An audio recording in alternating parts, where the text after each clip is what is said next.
Illustration 16 देखते हैं। एक प्लान पे कर रहा है बेनिफिट 150 रुपये हर साल ऑफ द सर्विस के लिए। जो बेनिफिट है वो वास्ट कर रहा है 10 ईयर्स ऑफ द सर्विस के लिए। कंप्यूट करके बताया बेनिफिट कैसे एट्रीब्यूट होगा हर साल। तो जो बेनिफिट है वो कितना है, 150 रुपये का है, जो कि एट्रीब्यूट होगा हर साल। In each of the first 10 years, हर एक पहले 10 साल के अंदर जो सर्विस कॉस्ट होगी एंड जो present value of the obligations होगा, जहाँ पर रिफ्लेक्ट करेगा प्रोबेबिलिटी के एम्प्लॉयज़ कंप्लीट नहीं करके जाएंगे 10 ईयर्स ऑफ द सर्विस। मतलब ये सारी चीज़ों को ध्यान में रखना होगा। क्या क्या चीज़ों को, जो करंट सर्विस कॉस्ट होगी उसकी जो प्रेजेंट वैल्यू ऑब्लिगेशंस निकालेंगे अब लोग, और प्रोबेबिलिटी भी देखेंगे कितने एम्प्लॉयज़ नॉट कंप्लीट, मतलब जो 10 साल पूरे नहीं करेंगे ऐसे कितने एम्प्लॉयज़ होंगे। दिस इज़ बिकॉज क्यों ये करना पड़ा है, क्योंकि बेनिफिट जो है वो फ्यूचर डेट के अंदर वास्ट किया जाएगा, मतलब फ्यूचर डेट के अंदर मिलेगा, that is after the 10 years of the service. तो इलस्ट्रेशन 17 देखते हैं। A plan pays the benefit of 150 rupees for each year of the service. एक प्लान है जिसके अंदर बेनिफिट 150 रुपये each year of the service के मिल रहे हैं। एक्सक्लूड किया जा रहा है यहाँ पर सर्विस जो कि before the age of the 25, मतलब 25 साल से नीचे वाले जो भी होंगे उन लोगों को ये बेनिफिट नहीं मिलेगा। जो बेनिफिट है वो वास्टेड किया जाता है इमीडिएटली, मतलब तुरंत ही बेनिफिट दे दिया जाएगा। कंप्यूट करके बताइए बेनिफिट क्या एट्रीब्यूटेबल होगा हर साल के लिए। कोई बेनिफिट एट्रीब्यूटेबल नहीं होगा service before the age of the 25, मतलब 25 साल के नीचे वालों के लिए कोई भी बेनिफिट नहीं है। बिकॉज क्योंकि यहाँ पर service before the date does not lead to the benefit, मतलब यहाँ पर पहले से ही बता दिया है कि 25 साल के नीचे वालों को कोई बेनिफिट नहीं मिले वाला है, ये कंडीशन अनकंडीशनल है। अब बेनिफिट ऑफ द 150, जो 150 का बेनिफिट है वो एट्रीब्यूटेबल होगा हर सब्सिक्वेंट ईयर के अंदर। तो यहाँ पर कोई रिक्वायरमेंट नहीं होता कि वो रिफ्लेक्ट करेगा कोई भी probability of the completions as the benefit vested immediately. यहाँ पर कोई रिक्वायरमेंट नहीं होता कि वो रिफ्लेक्ट करेगा कोई भी प्रोबेबिलिटी ऑफ द कंप्लीशंस को लेकर, क्योंकि बेनिफिट जो है वो इमीडिएटली दिया जा रहा है इसलिए।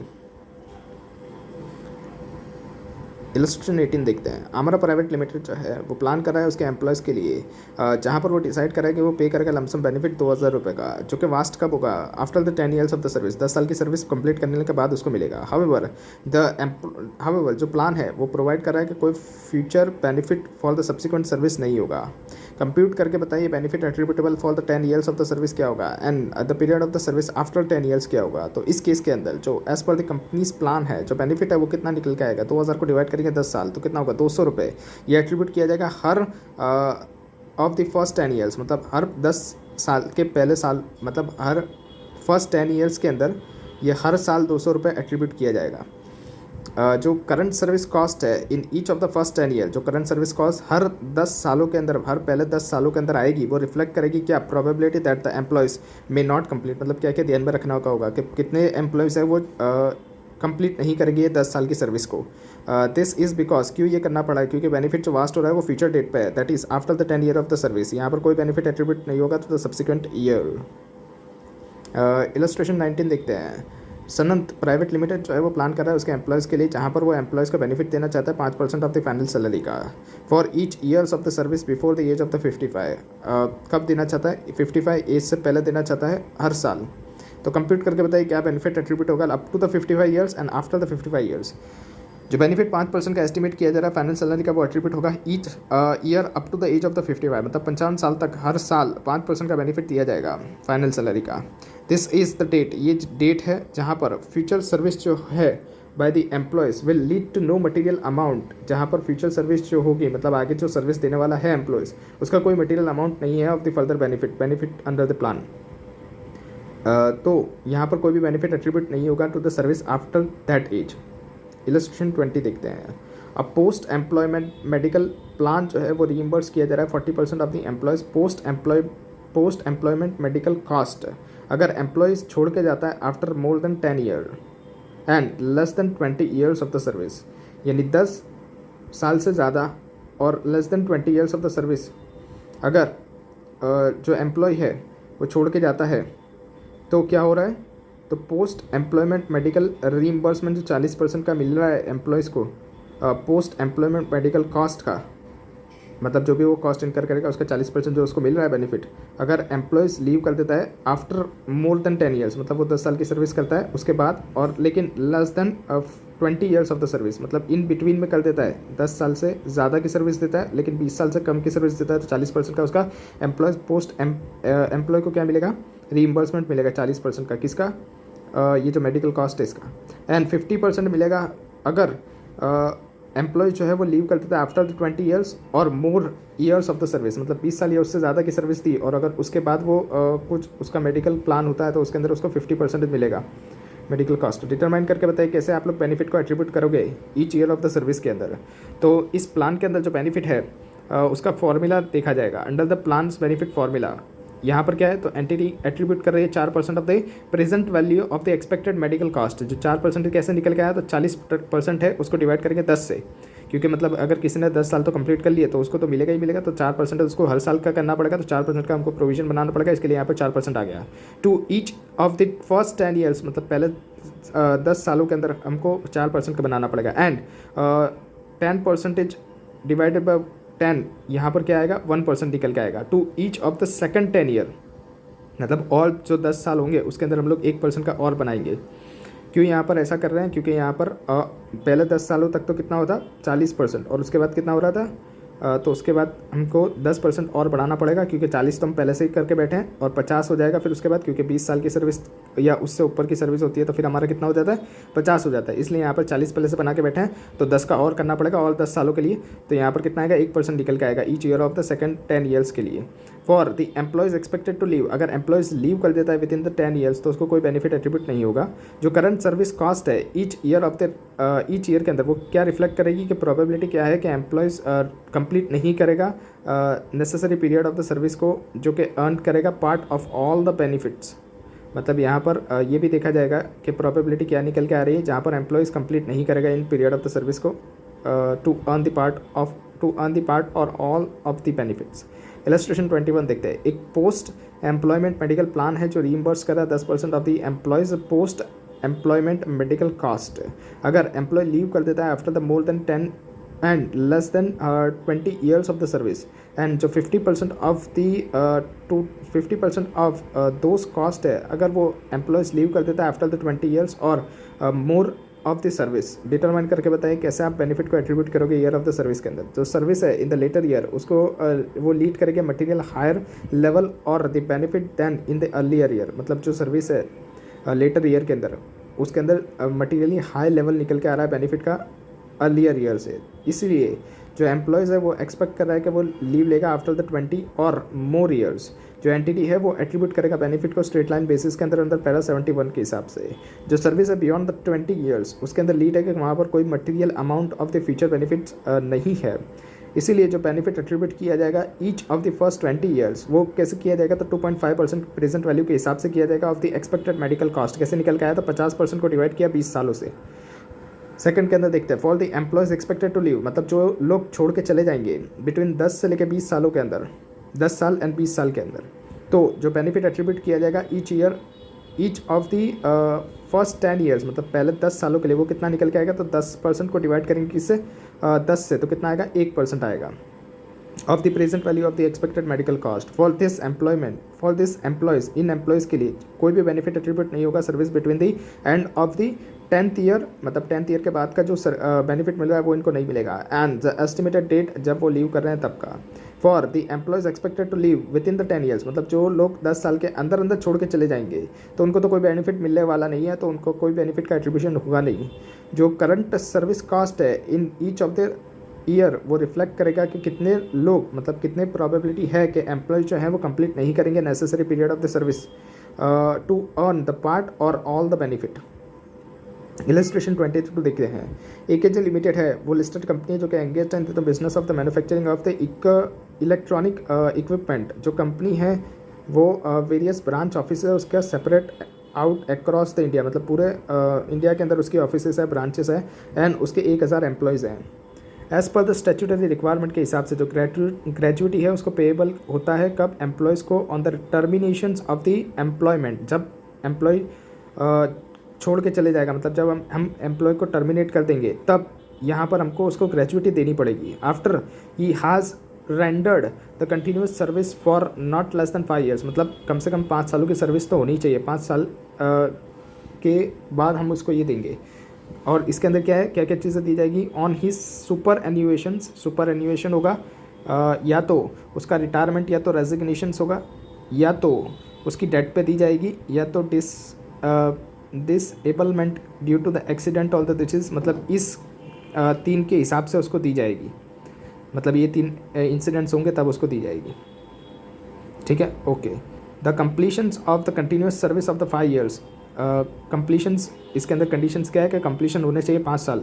सेल नॉट बी नेसेसरी, इसकी ज़रूरत नहीं होगी जब टर्मिनेशंस होगा एम्प्लॉयमेंट का of any employees due to the death या तो डिसेबलमेंट, यानी कि अगर वो मर जाता है या वो अपाइज हो जाता है, डिसेबल्ड हो जाता है, तब ये जो 5 साल जो दिए गए हैं कि 5 साल उनको सर्व करना पड़ेगा, वो कंपलसरी नहीं होगा।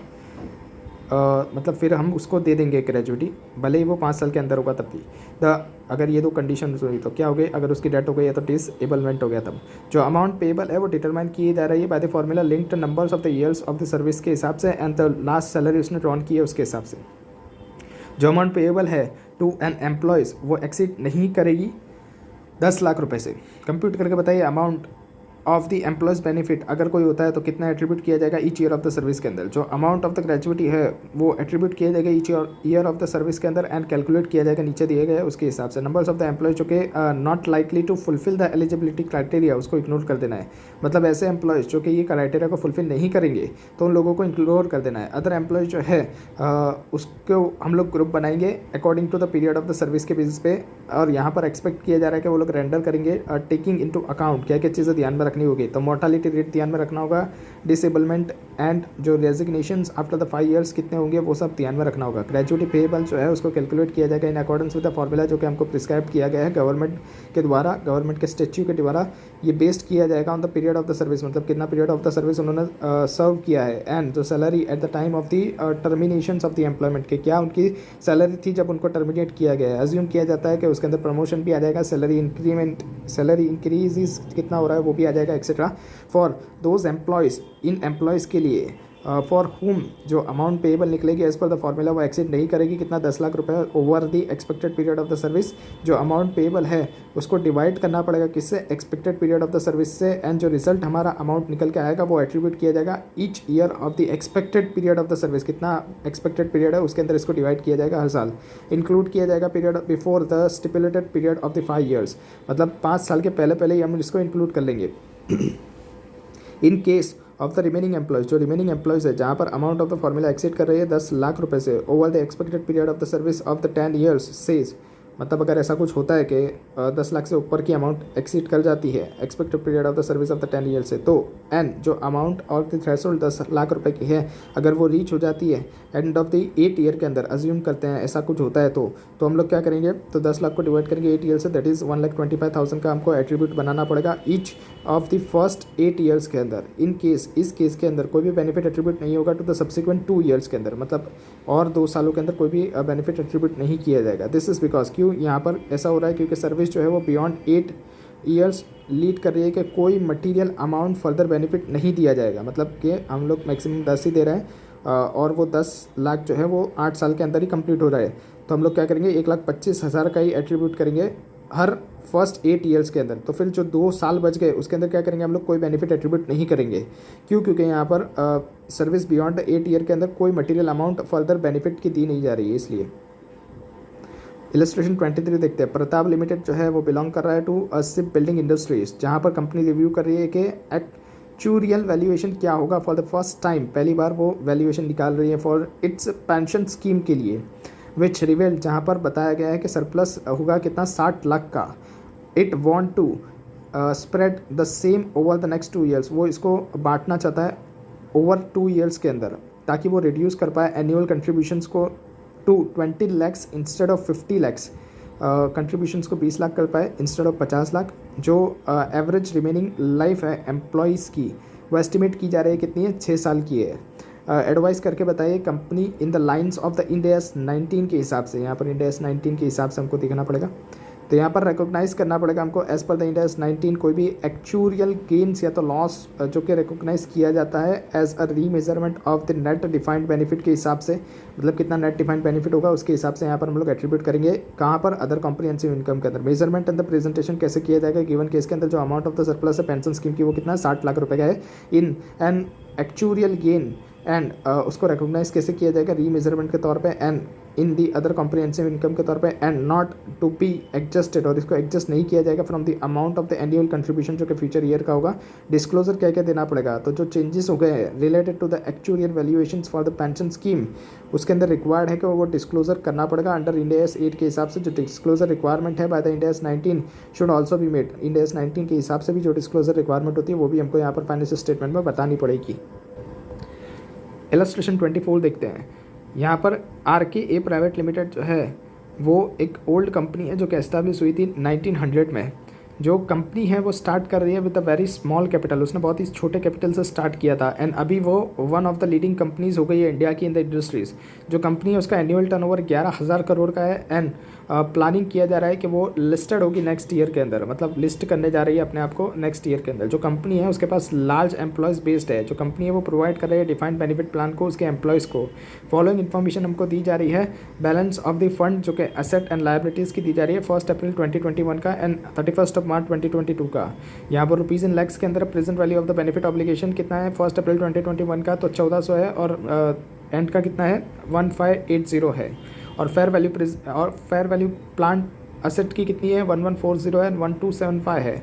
For the financial year ended on 31 March 2022 जो सर्विस कॉस्ट है वो कितनी है 55 लाख की एंड जो कंपनी है वो कंट्रीब्यूट कर रही है अमाउंट को एक लाख की, मतलब 111 लैक्स का टू प्लान। कोई बेनिफिट नहीं पेड किया जा रहा है ड्यूरिंग द ईयर। कंसिडर कीजिए डिस्काउंट 8% का है। यू आर रिक्वायर्ड, हमको क्या बताना है कंप्यूट करके बताना है बैलेंस शीट क्या होगी, मतलब बैलेंस शीट क्या होंगे ऑफ द कंपनी, ताकि वो इंक्लूड कर पाए इसको in the balance sheet as on the 31 March 2022 के दिन। एंड जो अमाउंट जो रिकॉग्नाइज की जाएगी in the statement of the profit and loss account वो क्या होगा एंड अदर कॉम्प्रिहेंसिव इनकम में कितना जाएगा for the year end 31 March 2022। Provide कीजिए general entry in respect of the amount जो कि रिकॉग्नाइज की जाएगी। यहाँ पर हम लोग आंसर देखते हैं वर्किंग नोट की तरीके से। हम लोग यहाँ पर पहले बैलेंस शीट बनाएंगे। तो पहले हमको क्या दिया गया था, तो पहले हमको ये लिखना है जो PVDBO है present value of defined benefit obligation and plan asset, ये हमको ओपनिंग और क्लोजिंग जो दिया गया था वो लिख देंगे। तो यहाँ पर जो दिया गया था 1400 ये ओपनिंग और क्लोजिंग देखेंगे। 1 अप्रैल 2021 का ये ओपनिंग है और 31 मार्च 2022 ये क्लोजिंग है। और वैसे ही प्लान एसेट का दे दिया 1140 और 1275। तो इसी को ही हम लोग यहाँ पर लिख देंगे PVDBO ओपनिंग बैलेंस का 1400 और क्लोजिंग के अंदर लिख देंगे 1580 और प्लान एसेट के अंदर ओपनिंग का 1140 और क्लोजिंग में लिख देंगे 1275। इसके बाद क्या हो रहा है, तो इसके बाद 55 सर्विस कॉस्ट लग रही है 55 लैक्स की 31 मार्च 2022। तो वो सर्विस कॉस्ट हमारी PNL के अंदर जाएगी। तो यहाँ पर हम लोग लिखेंगे 55 लैक्स CSC 55 और यही हमारी PVDBO के अंदर भी जाएगी। कितनी 1 ईयर एंड के ऊपर जाएगी ये CSC 55 का। इसके बाद हमको दिया गया था कि 111 लैक्स का कंट्रीब्यूशन हो रहा है, कंपनी कर रही है कंट्रीब्यूशन किसके अंदर, प्लान के अंदर। तो वो कंट्रीब्यूशन हम लोग प्लान एसेट के अंदर करेंगे। कितना है 111 का कंट्रीब्यूशन यहाँ पर कर देंगे और ये बैंक से जाएगा इसलिए ऊपर बैंक के अंदर 111 नेगेटिव के अंदर लिख देंगे। इसके बाद 8% का इंटरेस्ट हम लोग कैलकुलेट करेंगे। तो अभी यहाँ पर PVDBO जो है उसके अंदर 8% का इंटरेस्ट निकालेंगे हम लोग। तो कैसे निकालेंगे वो, तो इंटरेस्ट कॉस्ट ऐड करनी होती है 1400 पे निकालना होता है क्योंकि ये जो 55 है ये तो एंड पे आया है इसलिए। तो यहाँ पर 1400 को मल्टीप्लाई 8% करेंगे तो 112 आ जाएगा और प्लान एसेट के अंदर भी हमको इंटरेस्ट मिलेगा। तो इंटरेस्ट इनकम 1140 का कितना आएगा 8% करेंगे तो 91 आ जाएगा। इसके बाद अगर हम लोग देखें तो हमारा जो रिमेनिंग लॉस जो है वो निकल के आएगा PVDBO के अंदर कितना 13 का, और यहाँ पर रिमेनिंग लॉस जो है वो कितना निकल के आएगा 67 निकल के आएगा प्लांट एसेट के अंदर। यहाँ पर पॉजिटिव आ रहा है किसके अंदर PVDBO और यहाँ पर प्लांट एसेट के अंदर क्या आ रहा है नेगेटिव आ रहा है। तो यही हम लोग कहाँ पर लिखेंगे OCI के अंदर इसको ट्रांसफ़र करेंगे। तो OCI के अंदर हम लोग कैसे ट्रांसफ़र करेंगे, तो ये 13 आ गया PVDBO को कितना 13 और 67 जो प्लांट एसेट का है वो आ गया। तो टोटल करेंगे तो कितना आएगा -80 आ जाएगा। और ये जो 91 था ये जो हमारा इंटरेस्ट इनकम आया ये हमको इंटरेस्ट के अंदर PNL के अंदर इंटरेस्ट रिकॉर्ड करना पड़ेगा। तो ये 91 का पहले प्लान एसेट का इंटरेस्ट रिकॉर्ड करेंगे और माइनस के अंदर क्या आएगा ये 112 का जो PVDBO के अंदर है उसको माइनस करेंगे। तो यहाँ पर हमारा टोटल आ जाएगा -76। इसके बाद जनरल एंट्री पास करेंगे तो कैसा आएगा PNL अकाउंट डेबिट करेंगे 76 से, OCI डेबिट करेंगे किससे 80 से क्योंकि यहाँ पर लॉस था इसलिए यहाँ पर हम लोग को डेबिट करना पड़ रहा है। टू कैश अकाउंट कितना 111 से और टू नेट डिफाइंड ऑब्लिगेशंस कितना आएगा net defined obligation 180 minus by 135 आएगा, तो वो कितना निकल के आएगा 45। ये 180 कैसा है और 135 कैसा है? तो आप यहाँ पर अगर देखोगे ओपनिंग और closing present value of the benefit obligations, उसके अंदर का डिफरेंस देखोगे तो वो इतना ही आ रहा है 180 एंड 135। तो ये हमारा नेट के अंदर हमको बताना होता है, तो यहाँ पर नेट डिफाइंड ऑब्लिगेशंस कितना आएगा 45 का आ जाएगा यहाँ पर। इसके बाद बैलेंस शीट का एक्सट्रैक्ट बताएंगे, तो यहाँ पर क्लोजिंग नेट डिफाइंड लायबिलिटी दिखाएंगे, तो 1580 माइनस बाय 1275 करेंगे। ये क्या ले रहे हैं हम लोग, तो ये क्लोजिंग ले रहे हैं प्लांट एसेट का एंड क्लोजिंग ले रहे हैं पीवीडीबीओ का। तो यहाँ पर हमारा कितना आ गया 305 रुपीज़ का आ गया। यहाँ पर हमारे क्लोजिंग नेट डिफाइंड लायबिलिटीज़ आ गई 305 रुपीज़ इन लैक्स के अंदर है। प्रॉफिट एंड लॉस का एक्सट्रैक्ट दिखाएंगे, तो सर्विस कॉस्ट 55 की लगी, नेट इंटरेस्ट कितना लगा तो 91 और -112 तो 21 का आ गया ये। तो टोटल में देखेंगे पीएनएल कितना आ जाएगा हमारा 76 का आ जाएगा। और उसके बाद अगर हम लोग देखें ओसीआई के अंदर कितना जा रहा है, तो ये जो रीमेजरमेंट की तरफ से जा रहा है वो कितना हो रहा है हमारा 13 + 67 तो 80। तो टोटल हमारा कितना आ जाएगा 156 आ जाएगा लॉस।